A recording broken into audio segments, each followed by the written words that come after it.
कहानी की शुरुआत होती है रायलैंड नाम के एक आदमी से, जो इस वक्त एक स्पेसशिप के अंदर था। एक स्लीप कैप्सूल के अंदर वो न जाने कितने वक्त से सो रहा था। धीरे धीरे वो मेडिकली इंड्यूस्ड कोमा से बाहर आया। जैसे ही उसकी आंखें खुली, शिप की एआई मैरी ने उससे कुछ सवाल पूछने शुरू किए ताकि पता चले कि उसकी दिमागी हालत ठीक है या नहीं। लेकिन प्रॉब्लम ये थी कि रायलैंड को इस वक्त कुछ भी याद नहीं था। एक बार में तो उसे अपना नाम तक याद नहीं आया। इस सब से वो बहुत घबरा गया। एक रोबोट आर्म उसकी बॉडी को चेक कर रही थी, पर उसे खतरा समझकर वो घबरा कर टेबल से उठ गया। वो शिप के अंदर भागता हुआ दूसरे लोगों को ढूंढने लगा। थोड़ी देर बाद उसे एक आदमी मिला, लेकिन जैसे ही उसने उस आदमी को देखा वो चौंक गया, क्योंकि वो आदमी मर चुका था। अब रायलैंड और ज्यादा घबरा गया। वो जहाज के कॉरिडोर में भटकता रहा और समझने की कोशिश करने लगा कि वो है कहाँ पर। फिर उसे एक बड़ी खिड़की मिली। जब उसने बाहर देखा तो पता चला कि वो तो स्पेस के अंदर है। ये देखकर वो बिल्कुल ही हिल गया। उसने आसपास की मशीन्स देखी और एक अजीब बात समझ आई। वो जानता है इन मशीन्स के बारे में, उसे पता है इन्हें चलाना कैसे है। तब उसे एहसास हुआ कि वो जरूर एक साइंटिस्ट होगा।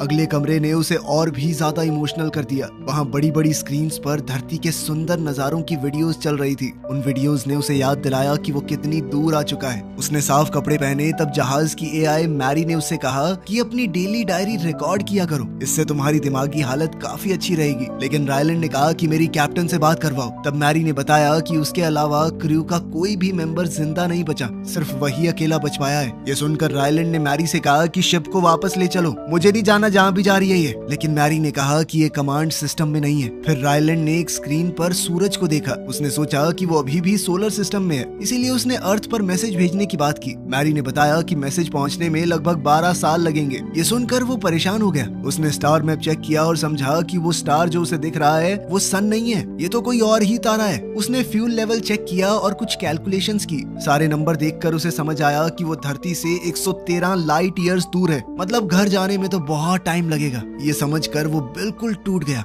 तभी उसके सर में दर्द हुआ और कुछ पुरानी यादें वापस आने लगी। उसे याद आया कि वो एक मोलेक्युलर बायोलॉजिस्ट था, लेकिन बाद में वो स्कूल टीचर बन गया था। उस वक्त दुनिया भर में एक खास खबर के बारे में बहुत ज्यादा बात हो रही थी। सूरज के आसपास एक अजीब सी लाइन आ गई थी। उसने अपने स्टूडेंट्स को समझाया कि इस लाइन को पेट्रोविच लाइन बोला गया है और ये सूरज से लेकर वीनस तक जा रही है और धीरे धीरे इससे सूरज बहुत कमजोर हो रहा है। उसने बच्चों को बताया कि अगर ये प्रोसेस चलता रहा तो 30 साल के अंदर धरती ठंडी होने लगेगी। एक स्टूडेंट डर गया कि जिंदगी खत्म हो जाएगी क्या सर? पर रायलैंड ने कहा कि दुनिया के बेस्ट साइंटिस्ट सॉल्यूशन ढूंढने की कोशिश कर रहे हैं। 30 साल से पहले तो कुछ ना कुछ ठीक हो ही जाएगा। वापस से शिप के अंदर रायलैंड ने अपनी दाढ़ी काटी। जब उसने सप्लाईज चेक की तो उसे वोडका मिली। वो अकेला था तो उसने थोड़ी बहुत पी ली और कुछ खाना भी खाया। फिर उसने क्रू का बचा हुआ सामान देखा और उसकी और यादें वापस आई। अकेलापन कम करने के लिए उसने कपड़ों से एक डॉल बनाई और उसके साथ डांस किया। उसने एक बोर्ड पर नोट्स लिखने शुरू किए ताकि वो समझ सके कि वो कौन है। तभी उसे एक और मेमोरी याद आई। एक दिन स्कूल के बाद एक साइंटिस्ट ईवा उससे मिली थी। उसने रायलैंड का रिसर्च पेपर पढ़ा था, जिसमें उसने लिखा था कि जिंदगी के लिए पानी जरूरी नहीं होता। रायलैंड ने कहा कि मेरे पास क्यों आई हो तुम? मुझे नौकरी से निकाल दिया गया था, मैं एक स्कूल टीचर हूँ। इस पर ईवा ने उसे याद दिलाया कि तुमने अपने सीनियर को गधे का बच्चा कहा था, इसीलिए निकाला था तुम्हें। अब ईवा ने उसे बताया कि हमारे पास उस पेट्रोविच लाइन के कुछ सैंपल्स हैं और उन्हें देखकर लगता है कि रायलैंड की थ्योरी जिसे हमेशा नकारा गया था वो सही हो सकती है। ये सुनकर रायलैंड उसके साथ काम करने के लिए तैयार हो गया। लैब में उसने सैंपल्स को टेस्ट किया। वो सैंपल हिल रहे थे, लेकिन उनके अंदर देख पाना कि वो किस चीज से बने हैं बहुत मुश्किल था। काफी एक्सपेरिमेंट्स के बाद पता चला कि ये जो भी है ये चीज जिंदा है, लेकिन टेस्ट करते वक्त एक सेल बर्बाद हो गया। फिर जब उसके स्ट्रक्चर को स्टडी किया गया तो पता चला कि वो पानी से ही बने थे। ये देखकर वो बहुत चिढ़ गया क्योंकि उसकी थ्योरी गलत साबित हुई। फिर उसने ध्यान दिया कि ये जो सेल हैं ये लाइट को एब्जॉर्ब करते हैं और फिर अपनी जगह से हिलने के लिए इसी ताकत का इस्तेमाल करते हैं। ईवा ने कहा कि तुम्हारी थ्योरी गलत है, तुम घर जा सकते हो। लेकिन अब तो रायलैंड की दिलचस्पी जाग गई थी। उसने रिक्वेस्ट किया कि मुझे बस ये 3 सेल दे दो टेस्टिंग के लिए। उसे थोड़ा परेशान करने के बाद ईवा आखिरकार मान गई। अब रायलैंड ये पता लगाना चाहता था कि ये सेल वीनस की तरफ क्यों जा रहे हैं। सूरज के सबसे पास वाला प्लैनेट तो मर्क्यूरी है, उसे क्यों इग्नोर किया? इसके लिए उसने एक एक्सपेरिमेंट प्लान बनाया। उसने एक डब्बे के अंदर बिल्कुल वैसा ही इन्वायरमेंट बनाया जैसा वीनस प्लैनेट पर है। एक्सपेरिमेंट शुरू होते ही ये सेल तुरंत ही डब्बे के अंदर चले गए। ऐसा होते ही रायलैंड डर गया। अगर ये डब्बा खुला तो ये सेल धरती पर खुले छूट जाएंगे। इसलिए रायलैंड ने गार्ड की मदद से लैब को सील कर दिया और सारी लाइट्स बंद कर दी, क्योंकि ये सेल लाइट की तरफ खींचे चले जाते हैं। अब जब बिना लाइट के उसने डब्बे को खोला तो उसे 3 चमकते हुए सेल दिखे, मतलब कि ये सेल बढ़ रहे हैं। ये प्रूफ था कि उन्हें सूरज की रोशनी और कार्बन डाइऑक्साइड गैस दोनों चाहिए रिप्रोड्यूस करने के लिए। उसने तुरंत ईवा को फोन किया और कहा कि मैंने बच्चा बनाया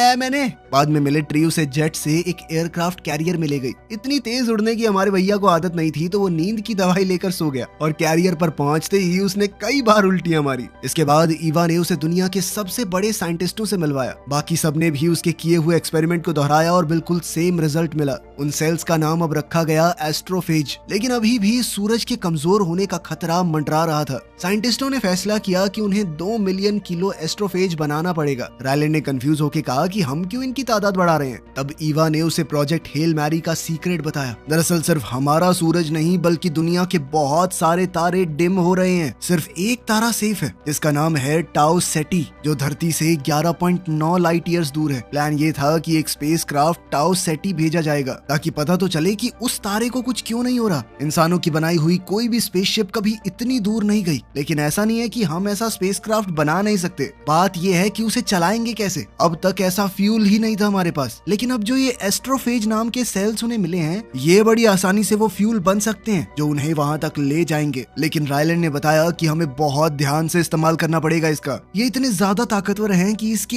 1 किलो का इस्तेमाल करने से बड़ा शहर उड़ जाएगा। ईवा ने उसे समझाया, इसीलिए हम उसे समुद्र के बीच में इस जहाज पर बना रहे हैं। सबसे बड़ी और खतरनाक बात ये थी कि स्पेसक्राफ्ट का फ्यूल सिर्फ एक तरफा ट्रिप के लिए ही काफी होगा, मतलब एस्ट्रोनॉट्स कभी वापस नहीं आएंगे। सिर्फ कुछ छोटे प्रोब्स की मदद से वो डेटा वापस भेजेंगे पृथ्वी की तरफ। और अब इसी मिशन का हिस्सा बन गया था रायलैंड। उसे याद आ गया था कि इस मिशन से वापस जाना तो मुमकिन ही नहीं है। ये मिशन इतना खतरनाक इसीलिए था क्योंकि आज तक कभी किसी ने ऐसा कुछ किया ही नहीं। सिर्फ 3 लोग ही इस मिशन पर आने वाले थे, एक पायलट, एक इंजीनियर और एक साइंटिस्ट। इस मिशन के सक्सेसफुल होने की परसेंटेज बहुत कम थी। इसी वजह से मिशन का नाम हेल मैरी रखा गया, मतलब एक आखिरी हिम्मत भरी कोशिश। अब रायलैंड की ज्यादातर यादाश्त वापस आ गई थी। अब वो दोबारा से अपने साथियों के पास गया। उन्हें देखकर उसका दिल भरा है। उसने उनकी लाशें साफ की, उनकी तस्वीरें उनके कपड़ों की जेब में रखी और उन्हें याद करते हुए भावुक होकर कुछ बातें कही। रोते हुए उसने वादा किया कि वो मिशन को पूरा करने की पूरी कोशिश करेगा। फिर उसने अपने दोनों साथियों की लाशें बाहर स्पेस में भेज दी। कुछ समय बाद मैरी ने बताया कि उनका शिप टाउ सेटी के पास पहुंच रहा है, इसीलिए इंजन्स को बंद कर दिया गया। जैसे ही शिप उस तारे के ऑर्बिट में घुसा तो जहाज की ग्रेविटी बंद हो गई और रायलैंड हवा में तैरने लगा। मुश्किल से खुद को संभालते हुए उसने बाहर देखा। यहाँ पर भी वो पेट्रोविच लाइन मौजूद है, लेकिन तारा एकदम ठीक है। तभी उसने अपने पास में एक और स्पेसशिप देखा, जिसे देखकर वो बिल्कुल हैरान रह गया। जैसे ही वो शिप ज्यादा पास आ गया तो रायलैंड तुरंत पायलट की सीट पर गया और अपने शिप को थोड़ा दूर ले गया। लेकिन थोड़ी देर बाद दूसरा शिप दोबारा से पास आ गया। रायलैंड जितना दूर जाता वो उतना ही नजदीक आ जाता। आखिर में उस अजनबी शिप ने एक छोटी सी चीज उसकी तरफ फेंकी। रायलैंड डर गया कि कहीं ये कोई बम तो नहीं है, इसीलिए उसने उसे नजरअंदाज कर दिया। वो चीज उसके शिप से टकराकर कहीं और ही चली गई। थोड़ी देर बाद एक और वैसी ही चीज भेजी, लेकिन इस बार रफ्तार बहुत कम थी। तो रायलैंड ने ये सोचकर कि पिछले वाला बम तो नहीं था, तो इसे बाहर जाके पकड़ के देखता हूँ ये है क्या। उसने अपना सेफ्टी सूट पहना और जल्दी से इंस्ट्रक्शंस पढ़कर बाहर निकला। वो आज तक स्पेस में बाहर नहीं गया था। बड़ी मुश्किल से उसने ठीक समय पर जंप लगाकर उस चीज को पकड़ लिया। वापस अंदर आकर उसने उसे खोलने की कोशिश की, पर वो खुली नहीं। थोड़ी जांच करने के बाद पता चला कि वो जीनॉन नाम की एक गैस से बनी है, जो कि उसकी समझ से बाहर थी, क्योंकि हमारे प्लेनेट पर जीनॉन सिर्फ एक गैस है। इन एलियंस के पास ये सॉलिड स्टेट में कैसे है। खैर, तब उसे याद आया कि शिप के अंदर ग्रेविटी बनाने वाला सिस्टम भी तो है। उसने आर्टिफिशियल ग्रेविटी को चालू किया और शिप घूमने लगी। कुछ ही पलों में ग्रेविटी वापस आ गई। फिर उसने उस चीज को दोबारा से जांचा। स्कैन करके दोबारा से जीनॉन ही आ रहा था। इस बार उसने ढक्कन को घुमाया और वो खुल गई। तब मैरी ने चेतावनी दी कि कमरे में कोई फॉरेन बॉडी मौजूद है। रायलैंड ने तुरंत उस चीज को एकदम सुरक्षित एक बॉक्स के अंदर रखा। अंदर एक अजीब सी गोल चीज है जिसमें लाइंस बनी हुई थी। उसने दोबारा ढक्कन खोला तो एक और छोटी गोल चीज मिली जिसमें रॉड्स लगी हुई थी। अचानक वो उसके हाथ से छूटकर सीधा खड़ी हो गई। रायलैंड ने उसे तारों के मैप से मिलाया और समझ गया कि ये अजनबी जीव बता रहा है कि वो कहां से आया है। ये लोग तो धरती से भी ज्यादा दूर से यहाँ पर आए हैं। रायलैंड ने रॉड्स को अरेंज करके धरती की लोकेशन दिखाई और इस चीज को वापस उस अजनबी शिप की तरफ भेज दिया। कुछ देर बाद वहां से एक सुरंग जैसी चीज बनने लगी। रायलैंड समझ गया कि ये दोनों शिप्स को जोड़ने की कोशिश हो रही है। उस सुरंग ने दोनों शिप्स को जोड़ दिया। रायलैंड सूट पहनकर ध्यान से सुरंग पार करके दूसरी शिप की खिड़की तक पहुंचा। अचानक उसकी खिड़की के पीछे पीछे कुछ हिलता हुआ दिखा। वो इतना घबरा गया कि सुरंग में पीछे गिर गया। बड़ी मुश्किल से दीवार पकड़कर उसने खुद को संभाला, फिर दोबारा खिड़की के पास गया। इस बार उसने एक अजनबी का हाथ हिलता हुआ देखा। उस प्राणी ने कुछ छोटे खिलौने दिखाए, एक छोटा रायलैंड और एक छोटा शिप का मॉडल। उन खिलौनों को हिलाकर उसने इशारा किया कि तुम वापस अपने जहाज में चले जाओ। जैसे ही रायलैंड वापस गया, अजनबी ने सुरंग हटा दी और अपने जहाज को भी रायलैंड की शिप की तरफ घुमाया ताकि वहाँ भी ग्रेविटी आ सके। फिर सुरंग दोबारा से जुड़ गई। इस बार जब रायलैंड अंदर गया तो सुरंग में भी ग्रेविटी थी। उसने नूडल्स से बना हुआ अपनी शिप का मॉडल दिखाया। अब वो अजनबी जीव पास आया। रायलैंड ने देखा कि वो चलते फिरते पत्थर जैसा लग रहा था। जब रायलैंड ने हेलो बोला तो उस प्राणी ने एक डरावनी सी आवाज निकाली। रायलैंड डर गया और उसने अपने हाथ में रेंच उठा लिया। इससे वो दूसरा जीव भी डर गया, जिसके लिए रायलैंड ने तुरंत उससे माफी मांगी। जैसे जैसे रायलैंड हाथ हिला रहा था, वो जीव भी उसी तरह हिल रहा था। दोनों ऐसे ही कुछ देर तक अजीबोगरीब पोज करते रहे। धीरे धीरे उनके बीच भरोसा बढ़ने लगा। फिर उस प्राणी ने खिड़की पर थपथपाया और पीछे देखने का इशारा किया। वहाँ पर एक और मैसेज है। रायलैंड ने जब वो मैसेज खोला तो एक अजीब सा कॉलर मिला। वो जीव इशारे में बोल रहा था कि हेलमेट को उतारो, लेकिन रायलैंड ने मना कर दिया। तब उसने कॉलर को ध्यान से देखा तो रायलैंड समझ गया कि ये बोलना चाहता है ऑक्सीजन बनाई है मैंने, यहाँ पे सांस ले सकता है तू। थोड़ी देर सोचने के बाद उसने हिम्मत करके हेलमेट उतार दिया और वो खुश हो गया क्योंकि वो आराम से सांस ले पा रहा था।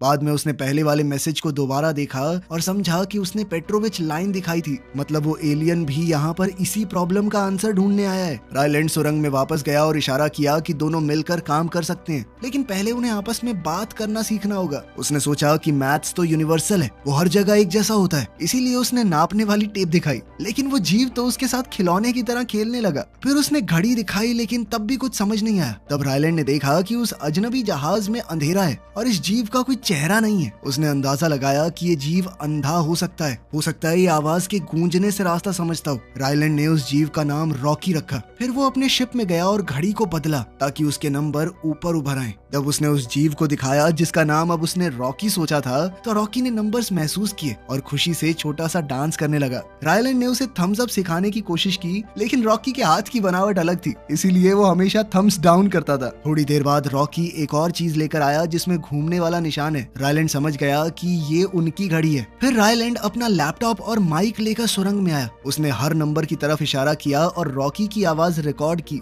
धीरे धीरे उसने रॉकी की भाषा समझने के लिए एआई का इस्तेमाल करके एक ट्रांसलेटर बनाना शुरू किया। इस तरह दोनों एक दूसरे की बात को समझने लगे थे और उनकी दोस्ती और मिशन दोनों एक साथ आगे बढ़ने लगे। रायलैंड ने अपने सारे टेस्टिंग के रिकॉर्ड बनाने शुरू किए ताकि जो कुछ भी वो सीख रहा है उसे बाद में अर्थ तक भेज सके। एलियन अपनी सारी चीजें एक अजीब से मटेरियल से बना रहा था। उस मटेरियल का कोई नाम नहीं था, इसलिए रायलैंड ने उसका नाम ज़ीनोनाइट रख दिया। एक दिन रायलैंड ने रॉकी को एस्ट्रोफेज दिखाया। रॉकी ने तुरंत उसे पहचान लिया और कहा कि ये बहुत खतरनाक चीज है। इससे ये कंफर्म हो गया कि रॉकी भी उसी प्रॉब्लम की वजह से यहाँ पर आया था। रॉकी ने खुशी से कहा कि अब उसे अकेला महसूस नहीं हो रहा। वैसे तो वो भी कई सारे लोगों के साथ आया था, लेकिन सब लोग मर गए, बिल्कुल वैसे ही जैसा रायलैंड के क्रू के साथ हुआ था। दोनों ने फैसला किया कि वो मिलकर स्टार्स को बचाएंगे। अब मॉडल्स और ट्रांसलेटर की मदद से रायलैंड ने अपनी अब तक की सारी रिसर्च रॉकी को समझाई। जब रायलैंड सोने के लिए टनल से बाहर जाने लगा तो रॉकी बेचारा घबरा गया कि वो कहीं मर न जाए। तब रायलैंड ने उसे सोने का मतलब समझाया। रॉकी ने बताया कि उसकी दुनिया में सब लोग साथ में सोते हैं ताकि सेफ रहें। रॉकी ने कहा कि मैं भी तुम्हारे साथ सोना चाहता हूँ, लेकिन रायलैंड ने कहा ओए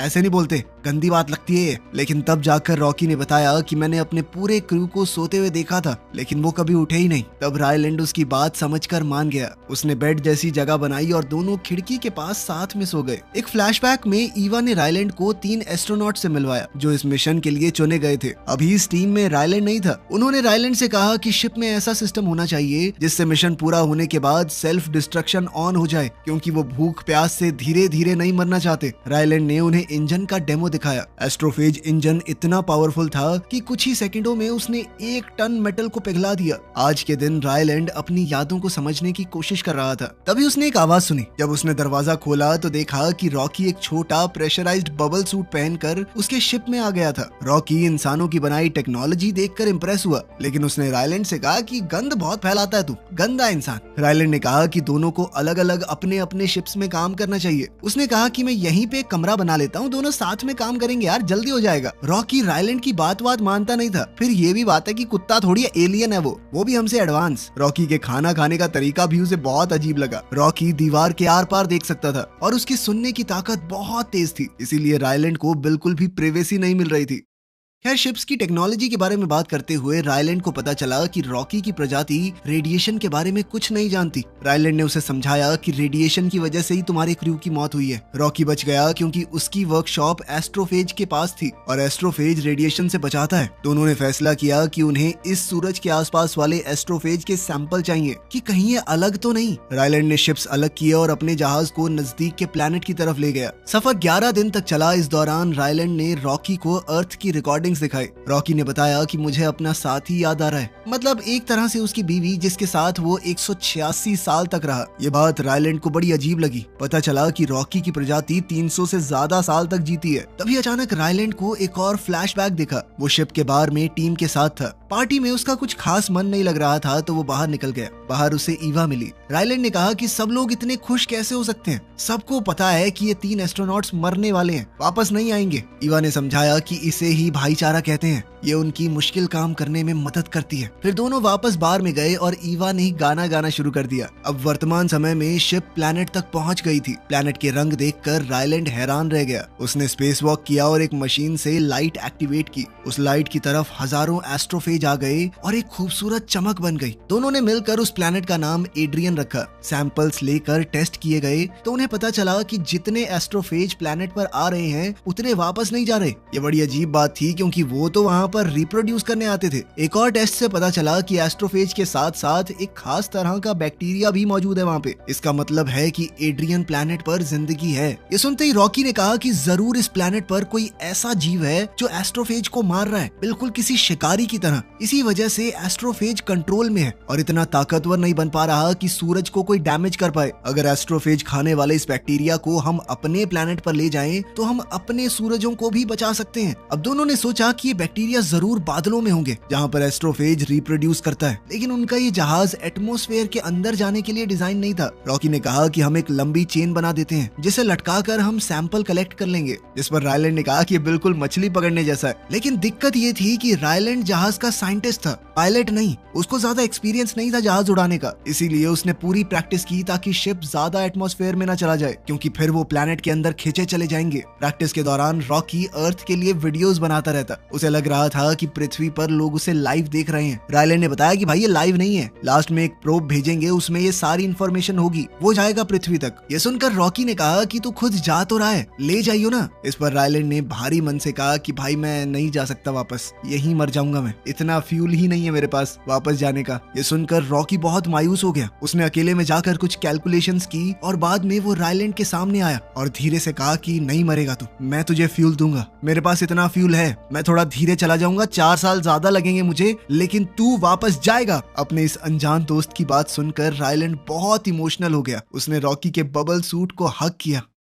जल्द ही सैंपल कलेक्ट करने का दिन आ गया। रायलैंड ने जहाज को एटमॉस्फेयर के काफी करीब पहुंचाया और चेन के साथ प्रोब नीचे भेजा। जब सैंपल तैयार हो गए तो रायलैंड बाहर निकला उसे वापस लाने के लिए। इस सब में बहुत देर लग रही थी और एटमॉस्फेयर की गर्मी से जहाज को बहुत नुकसान भी पहुंच रहा था। अचानक एक मेटल का टुकड़ा टूटकर रायलैंड से टकरा गया और वो बेहोश हो गया। ये देखकर रॉकी बहुत ज्यादा परेशान हो गया। वो बार बार रायलैंड का नाम पुकारता रहा। थोड़ी देर बाद जब उसे होश आया तो देखा कि प्रोब अभी भी चेन से लटक रहा है। टेम्परेचर बढ़ता जा रहा था तो रॉकी ने कहा कि वापस अंदर आ भाई, बाद में नया सैंपल ले लेंगे। लेकिन रायलैंड ने कहा कि दोबारा नहीं हो पाएगा। वो प्रोब लेने के लिए आगे बढ़ा, लेकिन एक और मेटल का टुकड़ा उससे टकरा गया और वो टेदर में उलझ गया। उसने चाकू से रस्सी को काट दिया और सिर्फ हाथ से जहाज को पकड़कर मुश्किल से वापस अंदर आया। जहाज प्लैनेट एड्रियन से तो दूर निकल गया, लेकिन उनका एक हिस्सा अभी भी टूट रहा था और धमाके का खतरा बना हुआ था। रायलैंड ने इंजन पूरी पावर पर चला दिए ताकि जहाज जल्दी से दूर चला जाए। सुरक्षित दूरी पर पहुंचने के बाद इंजन बंद किए गए, फिर भी जहाज कंट्रोल से बाहर घूमने लगा।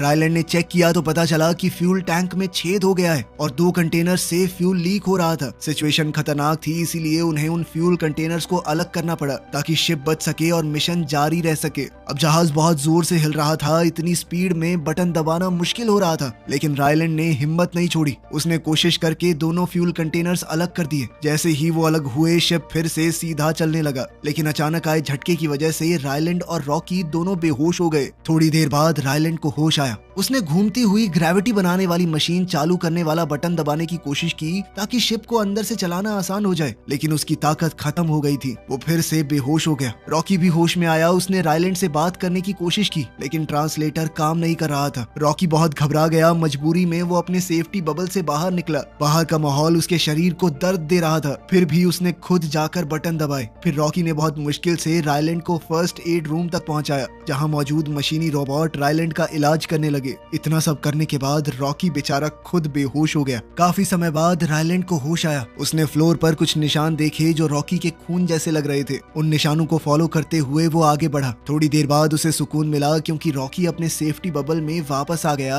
और आराम कर रहा था। लेकिन ये जानने का कोई तरीका नहीं है कि वो सच में आराम कर रहा है या मर चुका है। अब रायलैंड पहले की तरह उसके पास जाकर सो गया। बाद में रायलैंड ने जब कंप्यूटर चलाया तो रॉकी का एक मैसेज मिला। उसने लिखा था कि उन्हें अपने अपने घरों को बचाना है, इसीलिए रायलैंड तुरंत काम पर लग गया। उसने टेस्ट किए और पक्का कर लिया कि उसे वो बैक्टीरिया मिल गया है जो एस्ट्रोफेज को खाता है। उसने इस बैक्टीरिया का नाम टाओमीबा रखा। फिर उसने उसे जीनोनाइट के डब्बों में बड़ा किया और कुछ बदलाव किए ताकि वो वीनस के एटमॉस्फेयर में भी जी सके। दिन बीतने लगे, लेकिन रॉकी अभी तक नहीं जागा। उसने रॉकी का हौसला बढ़ाते हुए उसके बबल पर छोटी छोटी ड्राइंग्स भी चिपका दी। कुछ देर बाद रायलैंड थोड़ी देर के लिए सोया। अचानक एक आवाज से उसकी आंख खुल गई। उसने देखा कि रॉकी ठीक हो गया था। खुशी के मारे उसने तुरंत रॉकी को गले लगा लिया।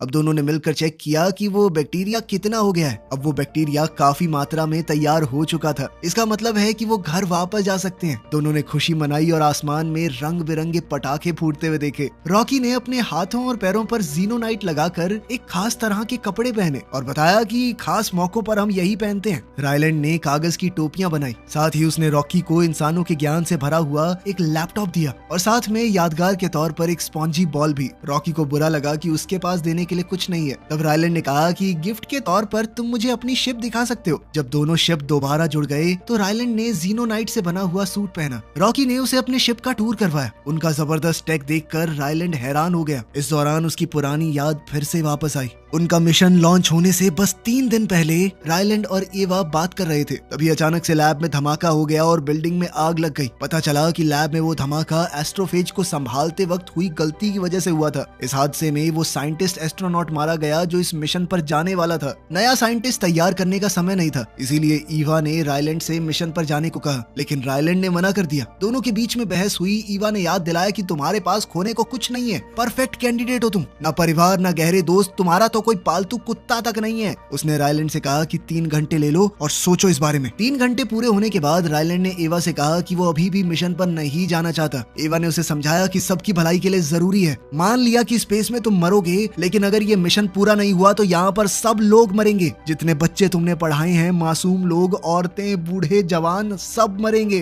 अब रायलैंड भागने की कोशिश करने लगा, लेकिन सिक्योरिटी ने उसे पकड़ लिया और बेहोश करने वाली दवा दी, जिसके बाद उसे जबरदस्ती जहाज पर भेजा गया। वर्तमान समय में रॉकी ने रायलैंड की शिप का डैमेज ठीक करने में मदद की। अब सच में घर लौटने का समय आ गया था। दोनों एक दूसरे को अलविदा कहते हुए बहुत इमोशनल हो गए। जाने से पहले रायलैंड ने एकदम हीरो वाले अंदाज में रॉकी से कहा, ठीक है भाई, फिर मिलेंगे। लेकिन रॉकी ने कहा कि ये तो अजीब बात हो गई, क्योंकि हम दोबारा कभी नहीं मिलने वाले। इस पर रायलैंड ने कहा कि कभी इतना श्योर नहीं होना चाहिए चीजों को लेके। फिर दोनों अपनी अलग अलग दिशाओं में निकल गए और रायलैंड को दोबारा अकेले रहना सीखना पड़ा। थोड़ी देर बाद शिप के एआई सिस्टम मैरी ने बताया कि जहाज के अंदर कंटेमिनेशन हुआ है, कोई दूसरी दुनिया का जीव घुसा है यहाँ पे। रायलैंड ने इंजन बंद कर दिए और जाके चेक किया। उसने देखा कि उस बैक्टीरिया टाओमीबा ने जीनोनाइट का डब्बा तोड़ दिया था। उसने तुरंत पूरे बैक्टीरिया को एक बंद डब्बे में डाल दिया, पर तभी उसे याद आया कि रॉकी का क्या हाल होगा। उसका तो पूरा जहाज ही जीनोनाइट से बना हुआ है। अगर टाओमीबा वहां पहुंच गया तो वो फ्यूल खा जाएगा। रॉकी स्पेस में ही फंसा रह जाएगा। अब रायलैंड ने जल्दी से हिसाब लगाया। वो रॉकी को बचाकर पृथ्वी पर तो नहीं पहुंच सकता। इन दोनों कामों को करने का उसके पास फ्यूल नहीं है, लेकिन अपने सबसे अच्छे दोस्त को मरने देना